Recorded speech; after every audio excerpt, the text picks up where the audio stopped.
What is up, friends? I'm out here for a little real time. Docs are like, wait, what's going on?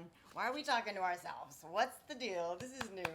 I'm out here for a little real time foot strengthening session with you guys.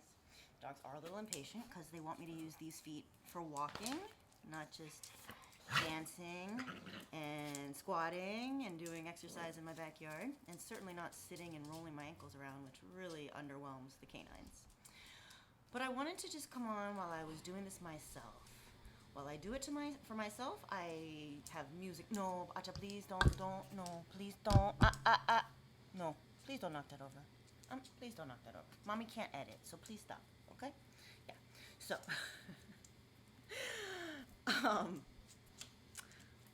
I will be using music, and that keeps me here for like 20 minutes, if not longer, with pauses and breaks for different types of movement. I'm gonna really try to get this camera angle and keep my feet in the screen, and the dogs will settle down. A minute in, okay, they're settling a little bit. They get excited to hear me start talking out loud. They think I'm talking to them. So, and when it's a break in the music. So normally I would have music playing, and that, number one, will keep me enthused, right? It'll keep me sitting here, not just counting reps, but really in the moment, even kind of making my feet dance a little, which is it's actually, that's not just for recreation, and that's not just for, my endurance in the practice. It's because moving to music is a form of agility, right? You're coordinating your body to a timing that you don't control, meaning the music is controlling that timing. And so just getting your feet to react, however, non-stylistically, right? Not formally. I'm not doing dance steps. I might just be punctuating something in the music, right? And I don't have a good example for you because there's no music on. But if you were doing this to music, just know having your feet dance a little, whether it's time-wise to the song, like maybe this is the beat of my song, a really slow song, or this is half time of the song, a little left, right, a little left, right. Or, so that's number one, it's asking my foot to do something that is reflective of the sound. That's great for my brain. My brain has a lot of wiring, right? The nervous system wiring through the fascia and the hands and feet, the glabrous skin and the hands and feet. That's why we're ticklish on our feet. Why we have so much nerve receptivity in our hands. It's important to our brain, right? And this is a big reason why you're going barefoot, why you're strengthening your feet in order to be able to spend more time barefoot, is to stimulate your brain.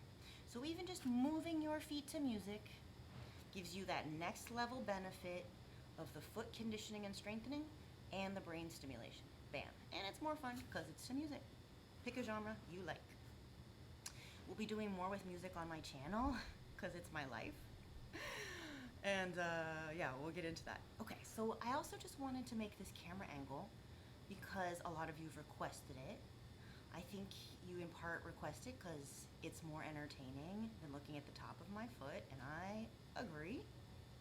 Maybe some of you are just watching this on mute, and it's just relaxing to watch someone's feet, like the ASMR where they're doing stuff towards the camera. Maybe it has that. That's great. I'm excited if you enjoy watching feet. I want you to pay attention to your own feet, learn about your own feet for all the reasons that it entertains you. By the way, I'm wearing a ton of sunscreen. If you can see my face, I'm like the color of my dog. I'm super pasty on my face because I'm in the sun. And I do have shorts on, but they're little because I do want the sun exposure, even though it's like 60 degrees and overcast. I'm not complaining about that weather, but I'm trying to get some skin exposure while also stay reasonably warm. If you're wondering, like, what's this getup? This is me in my yard. This is how I do it. One thing you can expect from my channel is it'll be real, keeping it super real. So let's get to the feet. 4.5 minutes in, I think. I'm doing a bunch of different movements that I highly recommend you experiment with. This is fun angle for me because I get to see the comparison between my right and left foot. I have a lot better control over this whole outside edge of the foot and the dexterity and the activation of these digits, okay? Big toe and friends, digits. The little toes, the sub toes. I want to be able to get that reach. The same way you want your hand to be able to activate, like you're gonna grab and clasp, right? These ape hands, right? We clasp. We don't do this. We don't even just do this. There's an activation of those muscles. And if you've had shoulder pain or shoulder PT, you might have had things like your hand assessed to see which fingers, or if you had trigger finger in your hand, they might have assessed which fingers have less activation, right? And someone could do the same thing in your toes, they just probably don't, okay? Or at least, unless it's a real specialist, they don't. But the thing is, our toes are innervated, or the muscles that connect to our toes, and you could even think of it as the foot in sort of quadrants, are innervated by different nerves in our low back and hips, right? And like our sacral and lumbar spine. The same way our hand is innervated by different nerves coming out of our brachial plexus and our cervical spine. So again, my issue with things like counting marbles and like squinching towels and stuff, it's not that there's anything wrong with that movement. I think it's just a distraction. Like the counting of the marbles and the scrunching of the towel becomes the task versus the activation you're looking for. Okay, so not to make this a rant about that. But so you'll notice my right foot, maybe you can't even tell, but my right foot I'm able to really do this, leaving the thumb out of it, leaving the big toe out of it. The right foot is coming, but it's not as good. Especially when I have it do it on its own, because it's leaning on my right foot for neurological guidance. So my right foot is not as good as that, but it is really coming along. And honestly, it also just could be a little bit fatigued. And because I'm trying to do it at a particular angle for the camera, that's making it extra challenging. And I'm mentioning that to you because you might find that for you as well. You might find, like, if my feet are down like this, right? Maybe I feel a different ability to control the muscles than when they're up more straight out, right? If you're lying down, sitting down, I even sometimes find lying on my belly with my feet like up behind me, I get great activation of the muscles in my foot because I've sort of made this entire system, knee, calf, ankle, bottom of the foot, plantar sole of the foot, it's all in plantar flexion. Versus out here when there's sort of a contrast between things that are extended and things that are flexing, and that just adds different stimulus to the connective tissue that makes foot, calf, thigh, hip, all of the muscles coordinate. When everything's firing in the same direction, right, everything's going to flexion versus everything going to extension, etc., you might get different results. Okay, so let's talk about the exercises. First thing, this might just be like I might just timestamp this, I'll make it a separate video. The very first exercise I quote-unquote invented for my foot strengthening is this. I just make a fist with my foot, okay? I call it rabbit foot because, I don't know, kind of reminded me of like a lucky rabbit foot, quote-unquote. Although that's ridiculous. Why the fuck were we ever given like a rabbit foot on a keychain? That's just disgusting, right? Anyway, but it made me think of a rabbit foot. So I have no idea. Maybe because of like a hopping action. Okay, enough. What am I trying to do? I'm just trying to squeeze my foot into as much of an arch as I can. Okay? First just hang out there. Build some endurance. Get those toes to wrap from as, a deep a contraction as you can get. And you might find, right? And actually a good thing to do here is you can hear my knuckles cracking. Okay? Make sure you've given yourself a little bit of a release there, especially if you have very rigid feet, because the knuckle itself might give you a little bit of resistance into that activation. So why not just facilitate and then crunch away? And honestly, build up some endurance doing this. So this, you can see, this is scrunching a towel, scrunching marbles, except it's all quality, none of the distraction on the movements, right? And you're gonna build some better strength and endurance because of this strong isometric contractive hold, right? Just build some endurance. Do this until your feet tremble.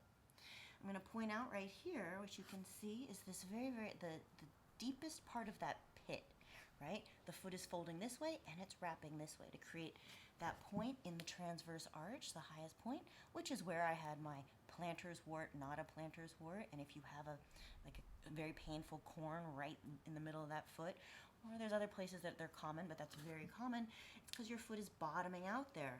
Right? It's bottoming out and that pressure against the ground. Your body's building up a defensive, trying to build up protection. And probably the nerve pain to get you to be like, hey, can you stop doing that? construction in the background. Yep. Can you guys stop doing that? Okay. So here's number one, right? Just squeeze and get used to this. Then you're going to start to dorsiflex and plantar flex your ankle, keeping your foot in this crunched position, right? Keep your foot crunched and point and dorsiflex. Okay, so that's point and flex, but that we're going to call that by its truer name, right? This is, I'm flexing the toes, the intrinsic muscles of the foot, and now I'm plantar and dorsiflexing the ankle. And I'm not doing this super hard right now. I'm doing this to like a 70%, 7 out of 10. A 7 out of 10 drive and a 7 out of 10 dorsiflex. So point, like you're gonna poke someone's eye out, right? Or you're gonna jab that toe into the ground on the tip of it, okay? Feet are different. Your feet are gonna look different doing this than mine. They're gonna look different when you start versus when you've been doing it for a couple months. So don't worry about the exact shape of the foot. What you care about is you feel a muscular light show in the foot, not just in your ankle, okay? But or not just in your calf, but in your foot. You feel a really strong burn. And hopefully, although I'm saying that in sort of an obnoxious way, hopefully when you go to point and flex and keep those plantar flex toe flexors on, you're getting some cramps, a lot crazy, okay? Work through them, go slowly, and so if this was rabbit foot, I call this woodpecker, all right? And you see my foot's getting a little bit of a tremble there. That's because of the resistance between the strong contraction of the foot and how intensely I'm driving the ankle, or in this case, the wrist action, all right? Little by little, you're gonna let that range of motion become both more intense, like there's no wrong and right way to do it. The more of this, just give this to your feet. Meet your feet at the challenge you find. When you run into a cramp, keep working on that, put it aside, do other things, etc. But you need your feet to be able to point and flex and stay activated, okay? That's why I also don't like the towels, because it's like, although we should be sort of reaching actively and then crunching, it turns into more of like relax, crunch, half-ass, right? No, give them no break. This is a serious workout, Sweat it out to fate. All right, so now, a couple of ways to do this. You can kind of more think about the toes going like down, or you can think about surging them long and keeping the foot long. It doesn't look probably any different, but it feels different, so try both. Okay, give your feet, if you're doing this with me, give your feet a rest.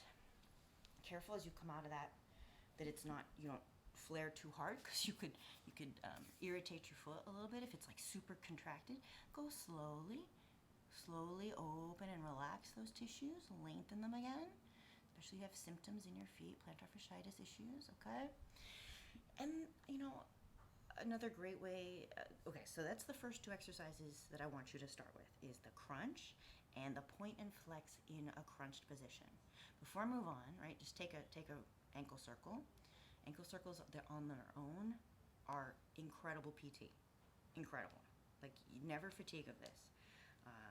I've seen, yeah. And if you get things like shin burn, right? If your shins burn as you do this, like my dad told me, he's like, it makes my shins burn. That's because your shins are effing weak.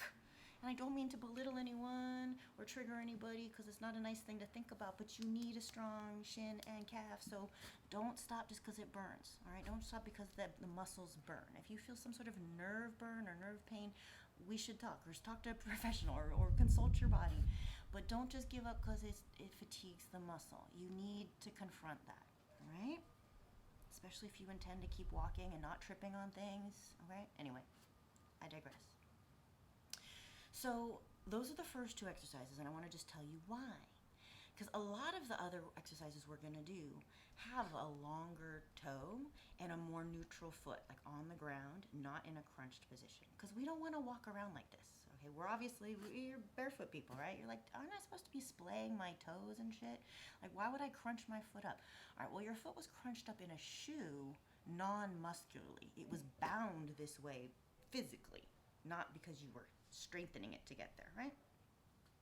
It's more complicated than that, but that's in the gist. So you need to start exercising these muscles in a shortened position before you ask them to be strong in a lengthened position. This is something that we see throughout the body is that muscles have there's a strength and length relationship in your muscles. So basically muscles have a sweet spot of when they're strongest in terms of the muscle's length through its range of motion. If I just use my biceps as an example, right, I'm probably strongest, the muscle has the best leverage around here versus right up here, really, really short. Okay, I'm pretty strong. Okay, I'm pretty strong. I'm stronger here than I am here. Way long. When the muscle is really long, obviously, if I want to really strengthen my bicep, I eventually want to go through that full range of motion.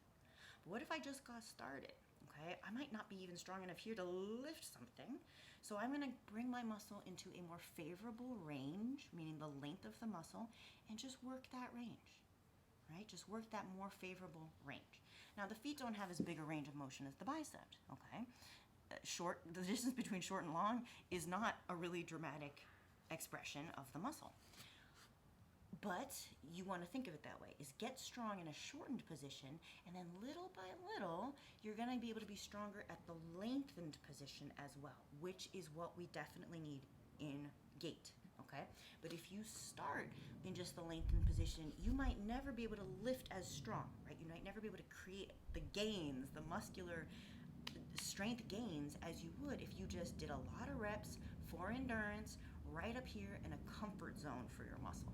So that's what we're doing here, is we're getting a base level of strength with the muscle in a favorable length, meaning shortened, and especially if you have plantar fasciitis or heel pain and whatnot, your tissue is being abused because the muscles probably in its more relaxed neutral foot state, right? So if this is my foot on the ground. If my foot is on the ground here, at that length of the muscle being stretched, it is not strong enough for the physical demand of my walking. Therefore, it is being exhausted, it's being fatigued before, too soon. And as a result, all the weight and the stress is, getting shunted to the connective tissue, your fascia. So by strengthening those muscles here in a shortened position just keep doing it. You never stop doing it unless there's some contraindication, okay? Never stop doing it, just like you're never going to stop squatting, right? You're never going to stop doing these basic strengthening skills to keep the foot strong. You're going to start here, and then little by little, you're going to feel the ability to activate the foot with more strength in a more neutral, lengthened position. Now again, can't do the camera angle justice here. I will eventually make a video. I'll show you videos of my feet on the floor. But so there's step one, right? Rabbit foot, woodpecker from rabbit foot. The next thing I would really encourage you to do is, I just call these like butterfly kisses with your toes. And I started the video doing them because they feel so good. You're just gonna try to point and flex the toes more than the rest. I'm not moving my ankle. I'm barely moving the midfoot, right? I'm trying to kind of isolate. So it's just toes. That's a fiction, right? The muscles go all the way back to the foot, but you're trying to just move the toes. And that also, you're gonna be surprised how quickly that is fatiguing as F, okay? At least it should be. Do it right. Do it right. Really try to flare, really try to crunch. Really try to flare. Flirt with your toes. Okay, show me those little butterfly kisses. Bat your eyelashes at me. All right. So do these first, before you get up in the morning. Ankle circles and butterfly kisses and all of these things. But especially wiggle those toes because they activate all the muscles in the foot. If you only have a few minutes, wiggle your toes. But not this. I always got to tell people in my classes that I'm working with, strengthening your feet is like any other part of your body. You have to go in. You have to really work at it. You can't just, okay, I wiggled my feet, I wiggled my toes. No. You're going to walk on these suckers. You need them to really get the treatment. So you have to put in the intensity. I was just doing chin-up holds. I hate it. I effing hate it. But I do it because I know I need to. I don't want to be a hypocrite. But I know I need to. And some people feel that way about their feet. Right? It's just it hurts. They cramp really quickly. It's not fun. Work through that. As they get stronger, it'll become more fun and more enjoyable because it won't be as punishing, and you'll start to feel benefit. You'll start to feel gains. Okay? So number one, let's review. Squeeze and hold. Then poke someone's eye out with your toes, keeping the arch lifted. And you want to think of this, really, you could think of this as the medial and lateral arch and the transverse arch, which is the cumulative effect of squeezing down this line and squeezing down this line, right? So the pinky and the thumb are both squeezing, like down the lateral edge and down the medial edge of what, here in my hand, right? And the effect of that is to dome the foot. Okay, so it's very similar to the hand. I'm just able to show you more easily in my hand. So that's what you want to feel, is that you're getting activation on both sides and up over, and that's going to create that lift in the top. I have video about that. But maybe you don't feel that yet. That's okay. Squeeze what you can. Fire up what you can. If you go to squeeze your pinky and it cramps you out, chill. Just squeeze what you can. Okay. And then butterfly toes and ankle circles. So these are our exercises you can do from a seated position. This is like sort of the mini collection. And then I'll show you more of the collection for exercises when your foot is actually going to be on the ground and in a more extended muscle lengthened phase. But this, you never get tired of this. So let's spend a minute on the ankle circles themselves. I like to say in my classes that we are going to scoop ice cream because I want it to feel like you are digging in to a slightly over frozen ice cream and you're trying to make a big round scoop. Okay? There's a few different ways you can think about this. No one ankle circle is the same as the last. For example, right now, you probably cannot tell the difference, but I'm trying to drive the circle with my big toe. I'm trying to make that more obvious. But I'm really making my circle. So even there, for example, my big toe is pointing down, like from the meatiness of the forefoot, okay? Because I'm really focusing on the big toe, and you're gonna go both ways. Right, so I'm trying to tongue depressor, don't scrunch, tongue depress from here, from the forefoot with the big toe, all the way around. And then let it relax, and then, or let it controlledly relax, and then push down. Okay? That's variation, that's not one variation, or it's not the first variation. The first variation is just go nuts, just get used to making as big and muscular an ankle circle. I've seen people that they cannot even get this to happen. Their brain is so disconnected from their foot. If you've had hip surgery, knee surgery, if you have chronic back pain, there's going to be a disconnect. Your pelvis and the nerves that control your foot are in your lumbar and sacral spine. And if you have any issues, any injury history between the lumbar spine and your toes, the tips of your toes, you could have a disconnect, all right? So just do what you can and try to make it as dramatic and as big a range of motion and as muscular as you can. Actually, let's back up here. The range of motion we're talking about. We have the point and flex, right? We have the plantar and dorsiflexion we already talked about. We have eversion and inversion of the ankle. That is a combined movement, right? So it's kind of hard to see. But I am banking. It's pronation and supination is how we think of it. Okay, but really I just want you to think of your foot is satelliting. If I'm on the ground, it's this and this, this and this, right? There's your inversion and your eversion. It's kind of hard to show you like that, gotta be honest. But you get the idea, all right? And then it's connecting all the dots in between. So make sure you're going to a strong inversion and a strong eversion, and then you're going to strong plantar flexion and a strong dorsiflexion, and then you're trying to make sure that every degree of the arc around that clock is somewhere you can activate your foot. If you have like a no man's land, you're like, okay, I just kind of skip that quadrant. Spend extra time there. Go more slowly there. Let your brain have a chance to find the muscles that control that range of motion.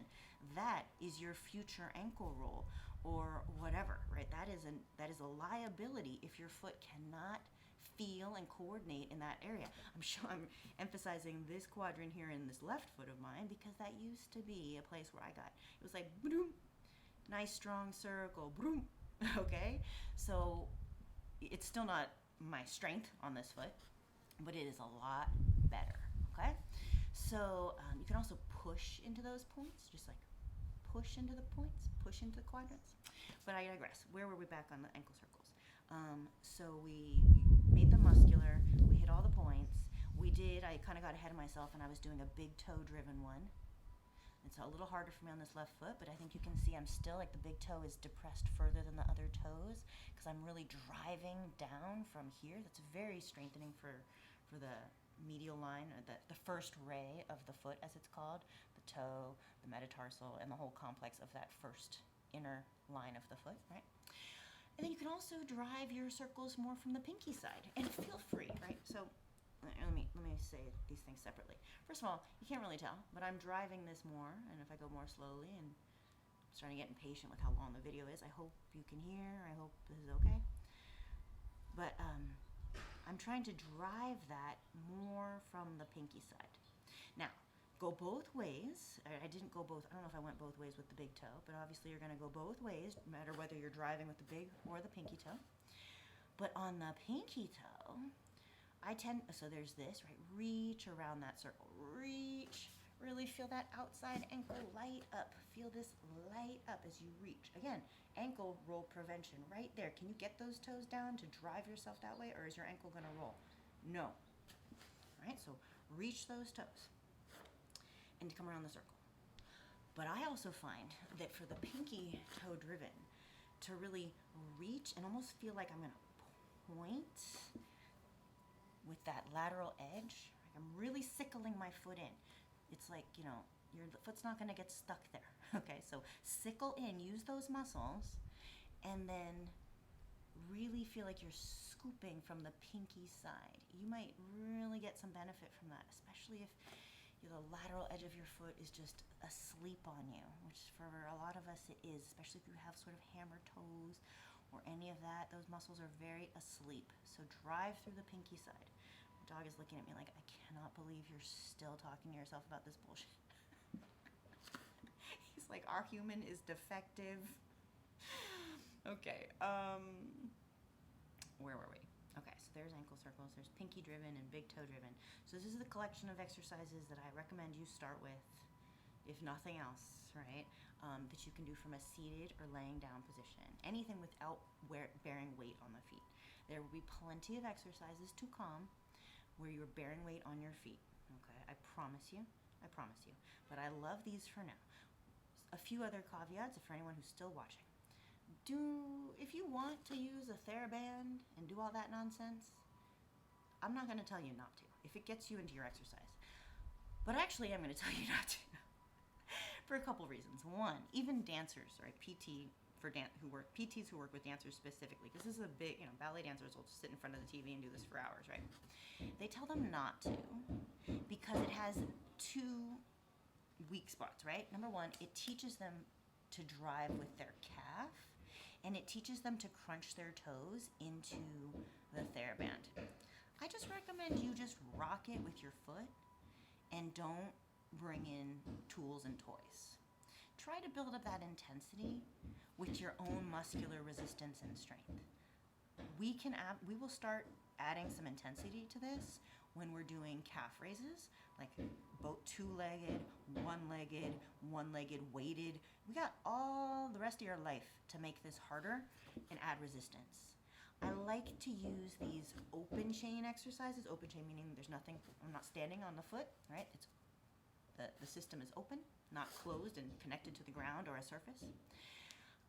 You can do this in a shoe though, by the way, right? So especially if you have Nabosos on in your shoe, it can be really nice. You can really feel the way your toes are interacting with the sole of your shoe, and that can be very helpful for you getting feedback. So if you have like a zero shoe or something where there's enough play inside the shoe and you can do your ankle circles in them, that is actually, I recommend that. I highly recommend that. You won't be able to see what I'm doing, so I'm not showing you, but I definitely recommend that. Do both, okay?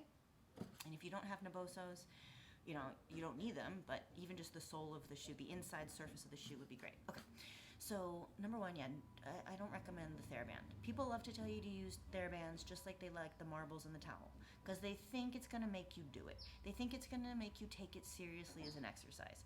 Tell them to go fuck themselves, and that you take your exercise seriously without their gimmicks, okay? They can keep their clipboard, they can keep their checklist. You're gonna rock your feet independently, and you're gonna get strong on your own. You don't need equipment to do this, okay? You don't need any particular surface, you don't need any particular shoe, nothing. You don't need those Naboso insoles I was just telling you about. You definitely don't. All right, that's bonus. That's icing on the cake. Bake a great cake right here with just these basic ingredients. All right. So I'm, like I said, mix and match. Those are the first set. I will bring you the exercises with the foot on the ground.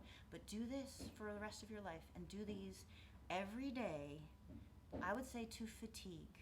Okay. To fatigue at first might just be a few minutes or seconds, right? Might not be much. Build up. You're going to get to the point where every time you sit down, you're just going to reflexively want to do this, because it's going to give life to your feet. The circulation and the strength is going to make your feet feel good. Good. At first, they might be a little cramping, right? They might cramp when you do it. Trust me, it's going to become like a craving, because it's going to wake up muscles that are going to talk to your brain and bring an entire light show of stimulation to your body that it wants, that it naturally needs. Okay? So 30 minutes in, friends. I hope this has been helpful. Report back on things you like, exercises you make up. All right? Let me know, and what you call them. Get me some new names for these stupid exercises I came up. I didn't invent the shit, right? But I just started doing. And yeah, we'll take it from there. Oh, sun shines. The sun came out. All right, friends, go wiggle your toes in the sun or the shade or whatever you got. And I'll talk to you soon.